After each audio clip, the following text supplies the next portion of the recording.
교수님은 현재 서울교육대학교 윤리교육과 교수님이시고 국가생명윤리정책연구원, 기관생명윤리위원회 및 보건복지부 지정 공용기관 생명윤리위원회 위원이시고 현재 대학연구윤리협의회 사무총장으로 계십니다. 이인재 교수님을 큰 박수로 모시겠습니다.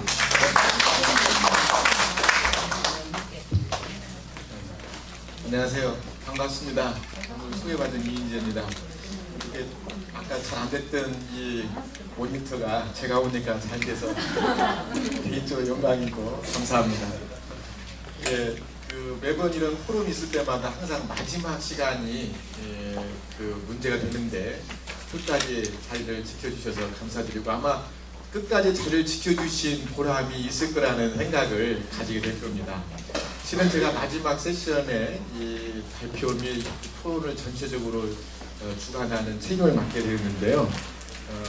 이와 관련해서는 연구윤리 포럼을 진행하는데 우리 학술단체 총연합회 연구윤리 포럼 준비위원회가 구성이 되어 있습니다.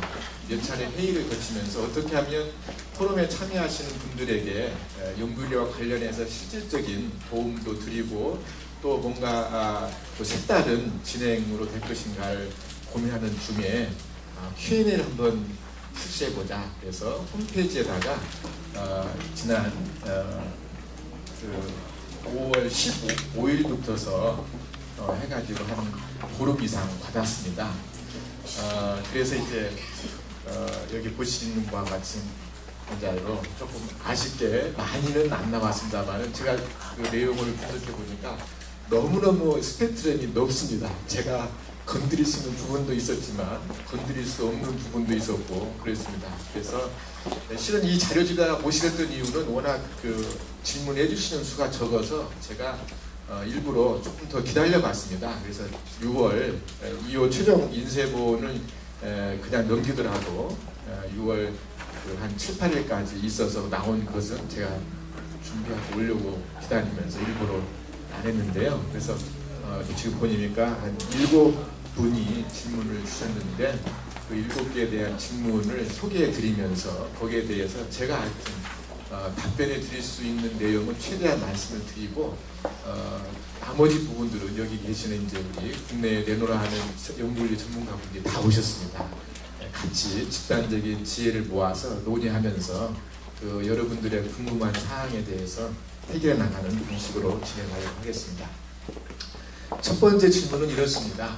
아마 이제 학부 졸업 논문을 준비하면서 인용과 표절에 대해서 어떻게 해야 올바른 인용이 되고 그래서 이제 표절을 피할 수 있을까라고 얘기를 하면서 이제 핵심은 이건 거예요. 인용과 표절을 판단하는 객관적인 기준이 있느냐? 있다면 무엇이고 만약에 없다면 통상적으로 상식적으로 봤을 때 이렇게 하게 되면 표절이 아니겠다라고 하는 것을 얘기해 달라 이제 그렇게 했습니다. 그래서 일단은 이제 제가 답변을 이렇게 준비해 봤습니다. 되게 이제 학술적인 글쓰기에서 인정받을 수 있고 또 통용될 수 있는 정당한 방법으로 사이테이션을 얘기하고 사이테이션의 의미는 자신의 견해와 또는 주장을 입증해 나가기 위해서 필요하면 권위 있는 분들의 어떤 연구 결과랄지 아이디어를 활용해 가지고 자신의 주장을 근거를 가지고 밝혀나가는 과정 속에서 활용하는 것이 인용이 되겠습니다. 반면 표절은 뭔가 자기 글 속에 남의 중요한 아이디어나 또 연구 성과 그 중에는 뭐 데이터가 있을 수 있겠고 또는 문장이 있을 수 있겠고 또는 키워드가 있을 수 있겠습니다만 그걸 갖다 쓰면서 전혀 이것이 남의 것이라는 것을 밝히지 않고 그냥 은근슬쩍 내 것인 것처럼 읽는 독자에게 호도하는 그런 것이 이제 표절이라고 볼 수 있겠습니다. 그래서 국내를 막론하고 표절을 판단할 때 일종의 그 가이드가 될 만한 것은 출처 표시가 꼭 필요한 부분에 출처 표시가 빠진 이럴 때는 표절이 되는 겁니다. 출처 표시를 왜 빠뜨렸을까? 그게 의도했을 수도 있겠고 실수할 수도 있겠는데 그것은 상관하지 않습니다. 하여튼 결과적으로 출처 표시가 꼭 필요한 부분에 안 했으면 이제 문제가 되는 건데 이제 문제는 여러분들이 궁금하신 것은 어느 때 반드시 출처 표시를 해야 되느냐 이제 그 문제잖아요. 두 번째는 출처 표시를 한다고 했음에도 불구하고 그게 적절하지 못했을 경우입니다. 가장 엄격한 경우는 이제 여러분들 직접 인용의 경우에 짧게 뭐 3줄 또는 3문장 이내로 짧게 가져왔을 때는 반드시 코테이션 마크를 달고 해당되는 부분에 그 뭐 페이지나 저자에 해당될 수 있는 출처 표시를 하도록 되어 있는데, 종종 이 직접 인용을 하고 있으면서도 그 직접 인용 부호를 표시하지 않고 출처 표시만 하는 경우가 있습니다. 이럴 때 이제 외국 같은 데는 굉장히 엄격하게 적용을 해서 이때도 표절이라고 얘기하는 경우가 있습니다.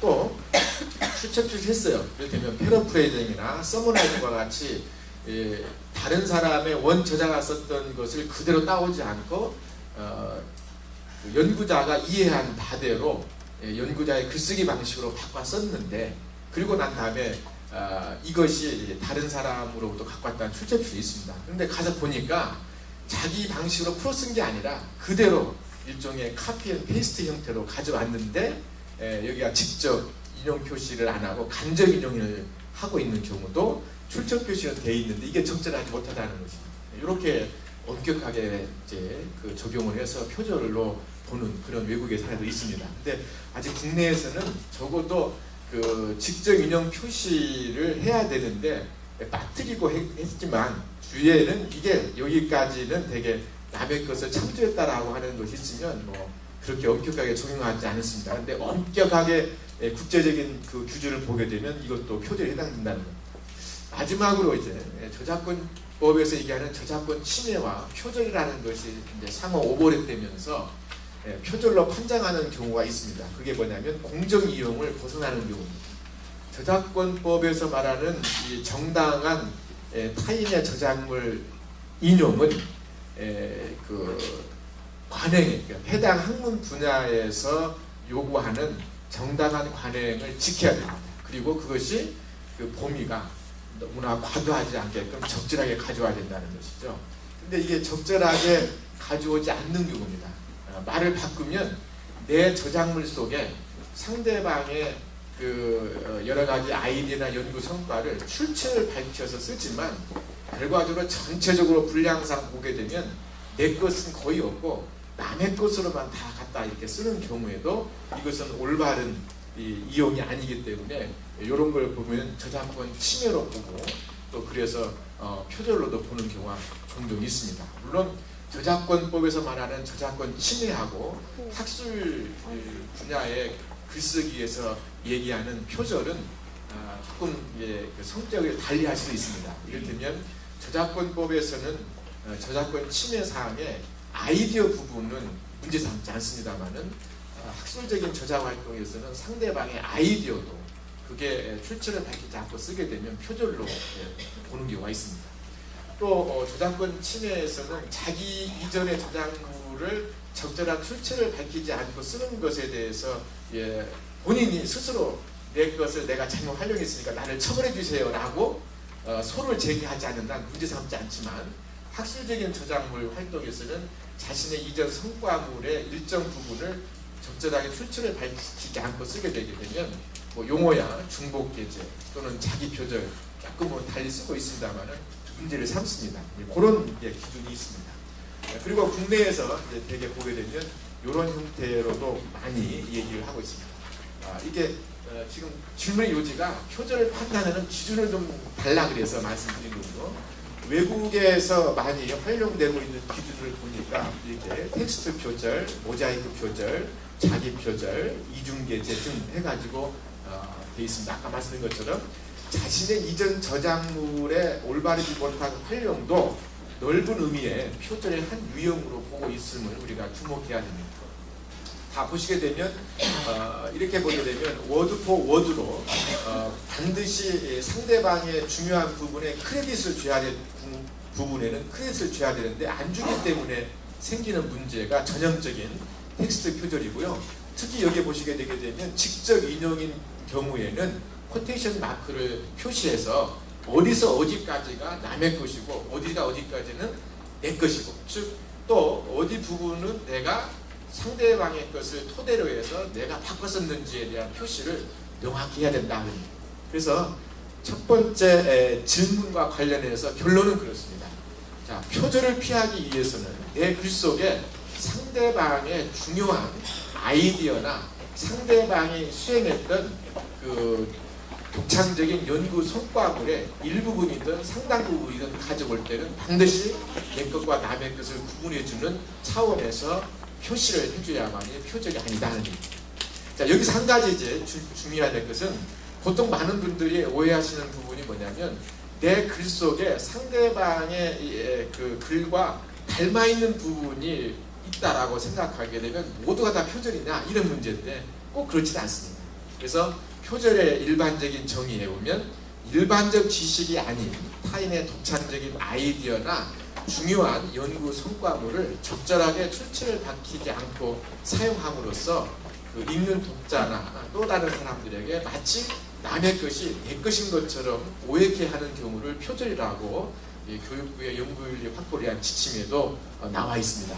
그런 것처럼 일반적인 지식이 아니어야 됩니다. 그러면 일반적인 지식은 어디까지냐? 크게 두 가지인데요. 하나는 역사적인 사실입니다. 그래서 동일한 그 공동체, 사회 문화적인 공동체에서 누구나 알고 있는 역사적인 사실은 인용 출처를 안 밝히고 써도 큰 문제가 아닙니다. 두 번째는 동일한 학문 공동체에서 많은 사람들이 널리 인지하고 있는 원리나 개념이나 또는 법칙 이런 것들은 일반적인 지식에 해당됩니다.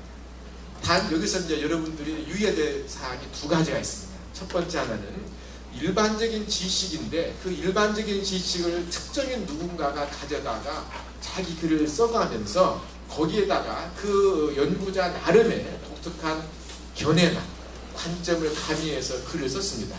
그리고 내가 그것이 필요해서 그걸 가져다가 내 글 속에 옮겨왔을 때는 그건 더 이상 일반적인 지식이 아니라 일반적 지식에 대한 특정인의 관점이 가미된 글이기 때문에 출처를 밝혀야 됩니다. 두 번째는 대개 이제 역사적인 사실이나 그 다음에 그 내용에 대해서는 연도랄지 그 다음에 사건에 대한 개요는 출처 표시가 특별히 이제 필요하지 않다고 보지만 아까 말씀드린 것처럼 거기에다가 특정인의 관점이 가미된 그 부분들에 대해서는 반드시 이제 출처를 밝혀야 되고요. 두 번째 이제 말씀드리고자 하는 것은 저작권 그 보호 기간이 지난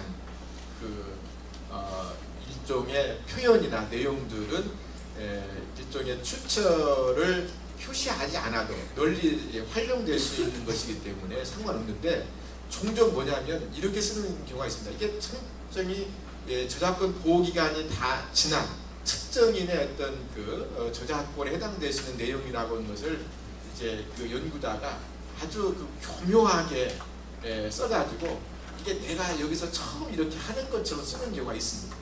그런 것도 나중에 표절을 판정할 때는 그 표절로 판정을 받기 때문에 유의하셔야 되겠습니다. 두 번째는 이제 표절 시비가 있을 경우에 넓게 해석하게 되면 연구 부정 행위에 대한 시비가 붙었을 때 그것을 이제 판단할 수 있는 공식적인 기관이 있느냐, 또 대학 내에서 발행하는 학술지에 게재된 논문에서 표절 의혹이 제기되었는데 대학 자체가 해결하지 못했을 때 어떻게 해야 되느냐는 질문을 해오셨습니다. 표절이 됐던 또 다른 연구 부정 행위가 됐던 일단 그 교육부의 훈령도 그렇고 각 대학이 가지고 있는 자체 연구윤리 관련 위원회 또는 그 규정들을 보게 되면 부정행위가 발생했을 당시에 소속된 기관에서 검증하도록 되어 있는 것이 기본 원칙입니다. 그래서 이제 표절 문제가 붙었는데 이걸 판단할 수 있는 공신력 기관은 그러니까 대학이 해야 된다라고 하는 것이 1차적이 되겠죠. 그래서 여기 보시게 되면 부정행위에 대한 검증 책임은 해당 연구가 수행될 당시에 연구자의 소속 기관에서 하도록 되어 있고 각 대학은 이와 같은 부정행위 제보에 대해서 공정하고 합리적으로 검증하기 위해서 반드시 그 관련된 위원회 또는 조사위원회를 꾸려서 운영하도록 되어 있습니다. 지금 대학에서의 그 표절 문제가 민감한 사항일 수 있습니다. 그래서 조사위원 꾸리는 데 있어서도 조금 어려움이 있을 수 있겠습니다. 왜냐하면은 그 한정된 풀로 가다 보게 되면 이 제보 받아서 검증 대상이 되고 있는 사람이 누구인지도 알고, 그러다 보면 조사위원들 사이에 일종의 이것도 이해상충의 관계가 될 수 있어서 공정한 판단이 안 될 수 있습니다. 그럴 때 이제